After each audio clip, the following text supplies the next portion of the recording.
You've been told that love is the ultimate cure, that to crave affection is human, that to yearn for intimacy is natural. But let me cut through the sentimentality and gaze into the raw wound. Marcus Aurelius knew the harshest truth: a man who craves love is already broken. I am a philosopher, hardened by experience, speaking directly to you, no sugarcoating, no gentle platitudes. My goal is not to comfort, it's to shatter your illusions so you can confront the desolate truth within. Friedrich Nietzsche once declared, "Whoever still needs love has already lost himself." He understood that love's sweetest promises often mask a cruelty. Love is not a benevolent savior. It's a razor's edge that cuts through your very self-worth if you let it. Carl Jung confirmed this when he warned love is not a gift, but a chain that binds your soul. That binding occurs the moment you hand over your heart, the moment you place someone else's attention above your own inner sovereignty. Marcus Aurelius, the Stoic emperor, reminds us, "Don't let what is beyond your control destroy your peace of mind." Yet when you crave love, you do precisely that. You surrender what you can control, your inner life, to the fickle whims of another person's affection. You may convince yourself this dependence is noble or romantic, but it is nothing more than a slow, certain fracture of your being. Tonight, I will guide you through 5 uncompromising rules and truths that expose love as the very prison you've willingly entered. I'll speak of pain, self-destruction, and the path to forging a new, unbreakable self. At the end, you'll face a choice: walk alone in empowered solitude, or perish slowly within the illusion that only love can save you. There is no in-between. Brace yourself. Prepare to hear what few dare to say. You feel that ache in your chest when you think of her, don't you? That tightening, almost suffocating sensation that insists you cannot breathe until she calls, texts, or even glances your way. Let's label this first rule. The craving already rends you. You might think the agony begins only when you are rejected or ignored. But the truth is deeper. From the moment you crave love, you have already shattered your wholeness. Nietzsche told us, when the heart seeks out love, it surrenders its own power. Consider this. Your mind is consumed, every thought eclipsed by one question: does she care for me? Your attention fragments, leaving little space for self-awareness, ambition, or personal virtue. You become a prisoner of anticipation, waiting for a message, a sign, a fleeting spark of tenderness. Even if she reciprocates, that vice grip on your heart never releases.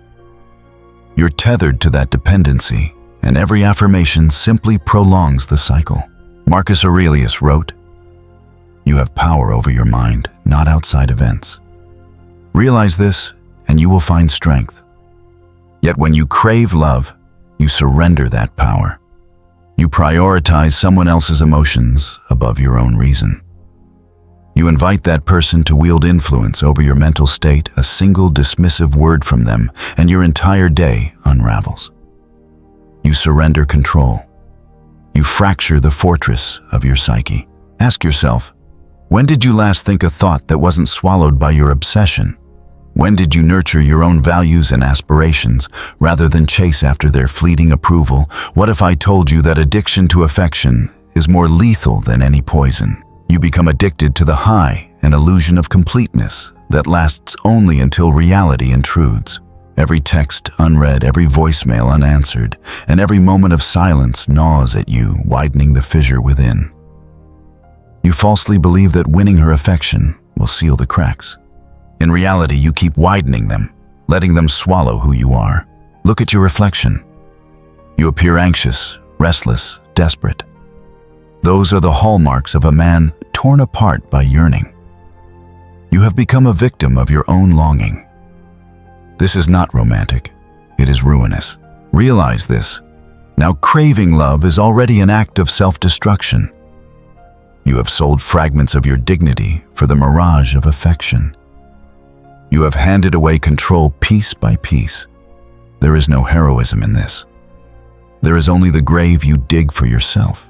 If you continue feeding this craving, You will wake up one day hollow and hollowed out a shell of a man. Now you face a choice: persist in surrender, or learn the painful discipline of seizing back your own power. You probably think love redeems you, that it's a balm for loneliness, a furnace to forge you anew. But here's second truth. Love is the solemn sentence you impose on yourself. When you place your happiness in another's hands, you write your own indictment. Carl Jung once said, "Love is not a gift, but a chain forged around your soul. That chain clinks every time you miss their call, or wonder if they are thinking of you." Your impatience, insecurity, and jealousy become the bars of a self-built prison. Rather than a sanctuary, love becomes a court that forever tries and condemns you. In that court, your offenses are countless: not texting back fast enough, not being charming enough, not being perfect enough. Marcus Aurelius declared, "The happiness of your life depends upon the quality of your thoughts." But you sacrifice the quality of your thoughts at the altar of love. Your mind becomes cluttered with hypothetical scenarios. What if she rejects me? What if she finds someone better? What if I say the wrong thing? Each fear is evidence in the court of insecurity, and the verdict is preordained. You are unworthy. You might argue, "But without love, I am incomplete." That is precisely what the sentence demands you to believe. When your self-worth hinges on someone else's approval, you become susceptible to manipulation. You'll justify their cruelty or indifference because you think it's better than the void. You'll beg for crumbs of attention as if they were nourishment. Look at history's wise men. They never allowed yearning to govern them. Marcus Aurelius, despite being surrounded by legions and luxuries, chose to govern himself with stoic discipline. He understood that surrendering one's soul to another's whim is the height of folly. Yet here you are, blind to the irony, begging for emotional scraps from someone who may not even care whether you live or die. This sentence becomes heavier with each longing glance, with each replayed message in your mind. You have sentenced yourself to eternal dread. Dread of disappointment, dread of abandonment, dread of staring at your own emptiness. Even if she says, "I love you," the sentence does not vanish. It only gains new terms. Now you worry. Does she truly love me?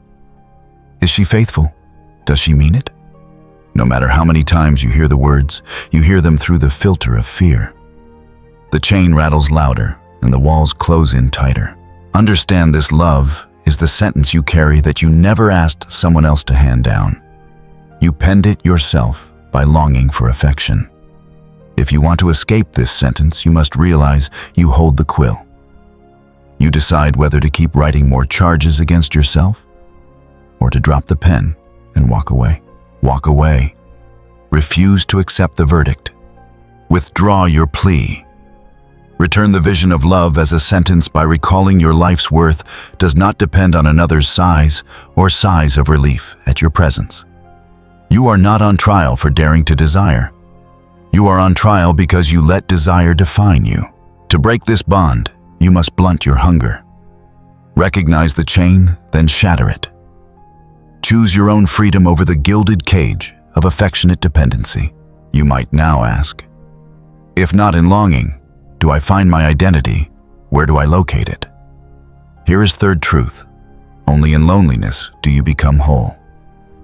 Not absence of love as a curse, but absence of love as liberation. When you strip away the need for another, you discover the foundation of yourself. Soren Kierkegaard warned, "He who is alone risks becoming whole. He who has no external crutch stands on his own feet."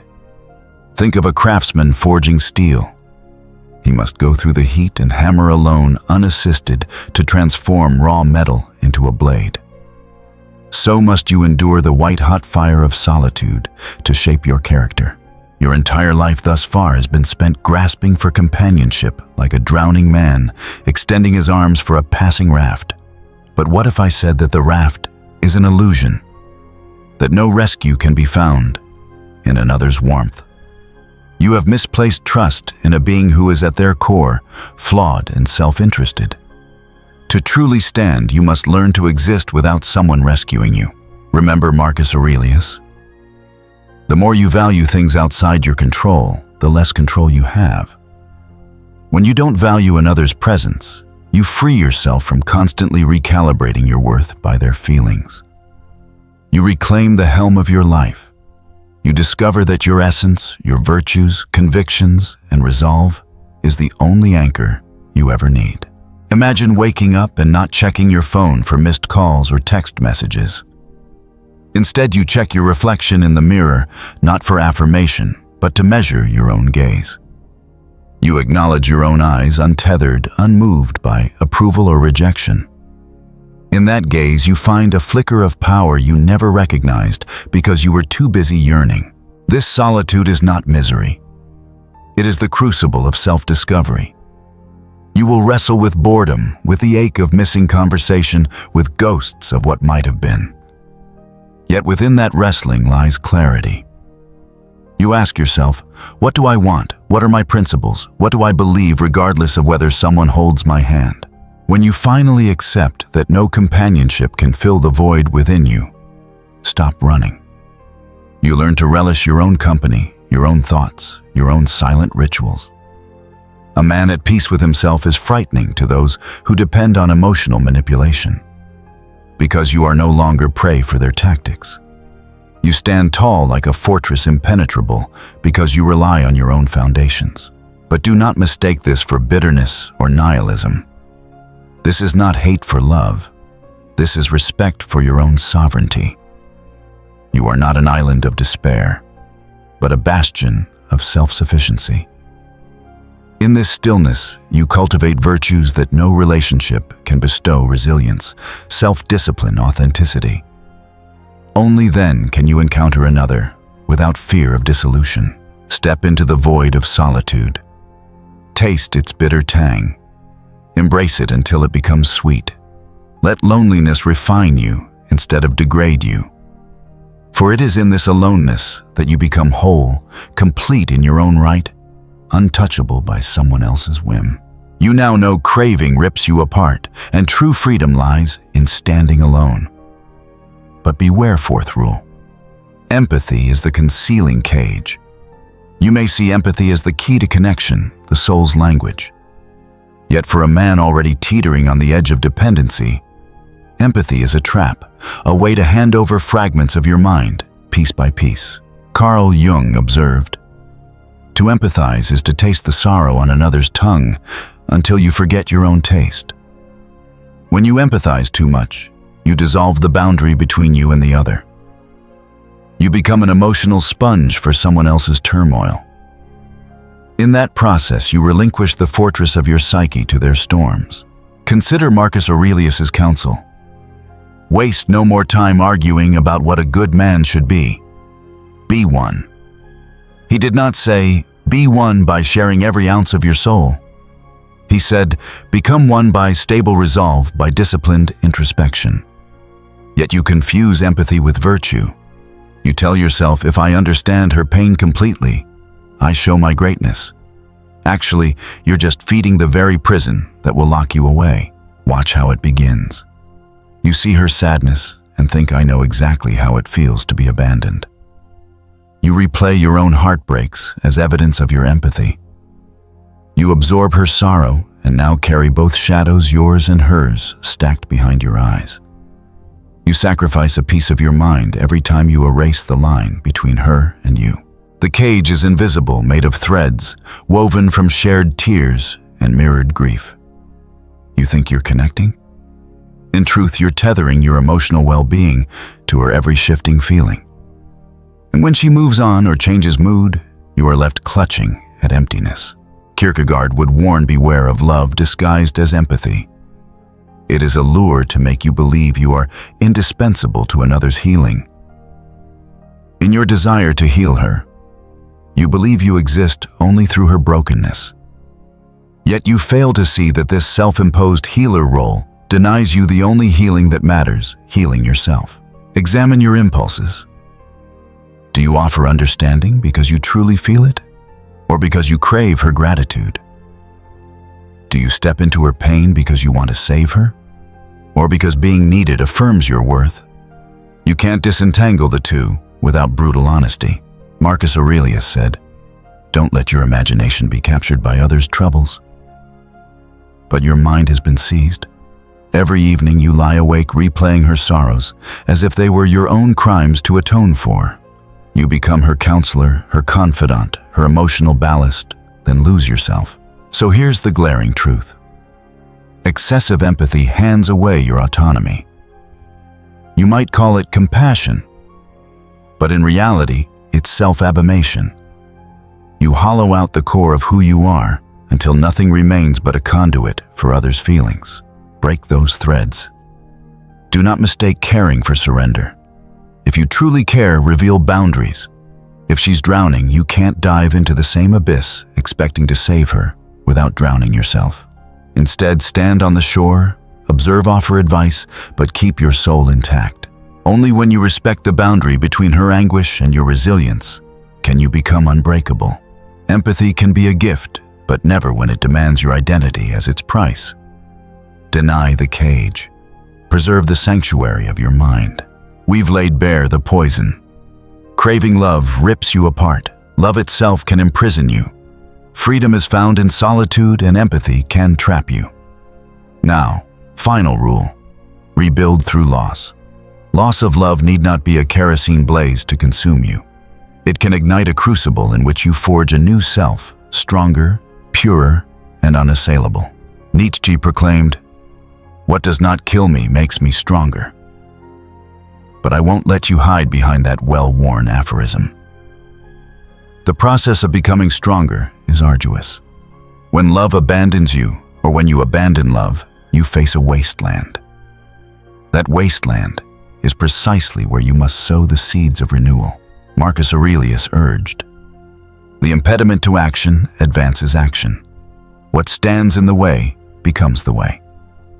So view your heartbreak not as a stumbling block, but as the crucible that tempers your spirit.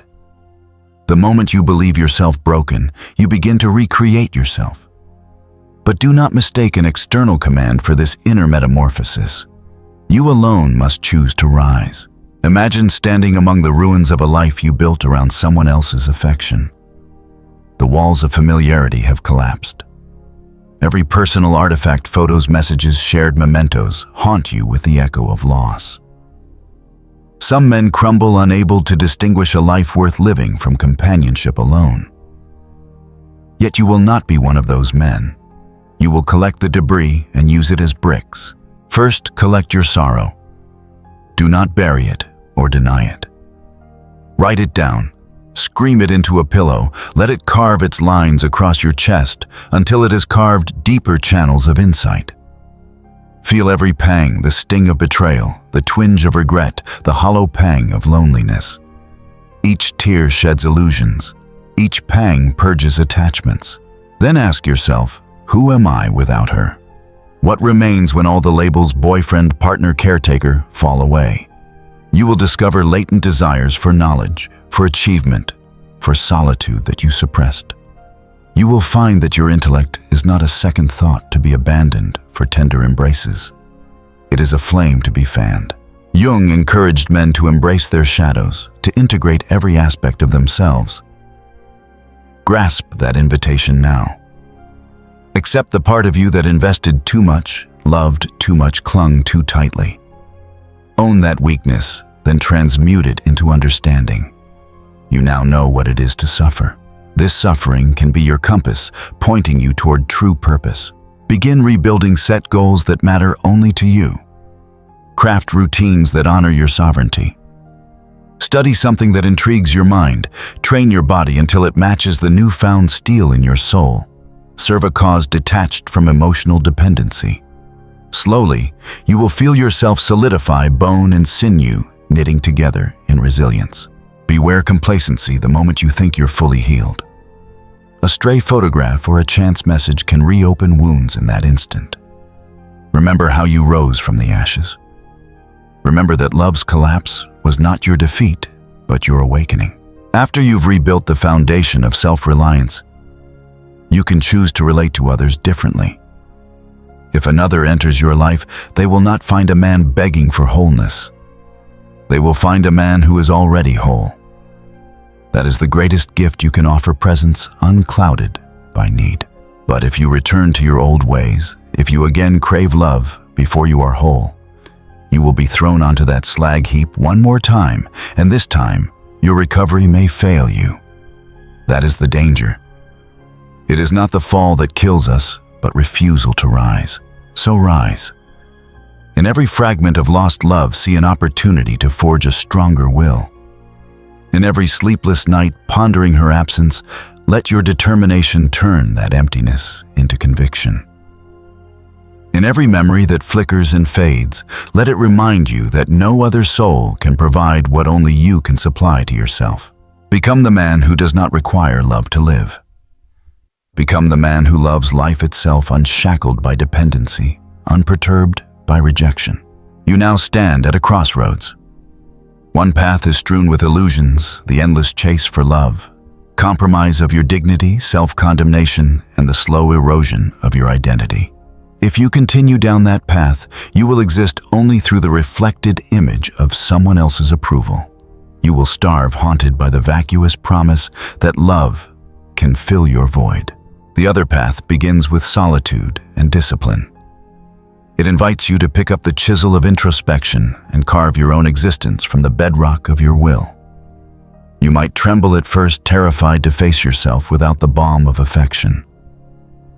Yet every step forward in solitude is a step away from being a fragmented version of yourself. Marcus Aurelius reminds us finally, the best revenge is to be unlike him who performed the injury. Don't let love injure you again. If you return to its sweet poison, you will be poisoned anew. Instead, walk alone. Embrace the sharp air of independence until you breathe easily. Or choose oblivion, remain shackled to the longing that fractures your soul and die slowly in the illusion you clung to. You've heard the 5 rules and truths. You've seen how craving already rips you apart. You've recognized love as the sentence you wrote for yourself. You've learned that true freedom emerges only in solitude, that empathy can become a cage, and that loss can be the forge for rebirth. Now, the choice is yours. Either depart with your head held high, forging meaning from ashes, or linger in the mire of delusion until you cannot distinguish sorrow from existence. Remember, a man who craves love is already broken. Only a man who refuses to need love can ever be truly whole. So decide. Will you walk alone or die within your illusions?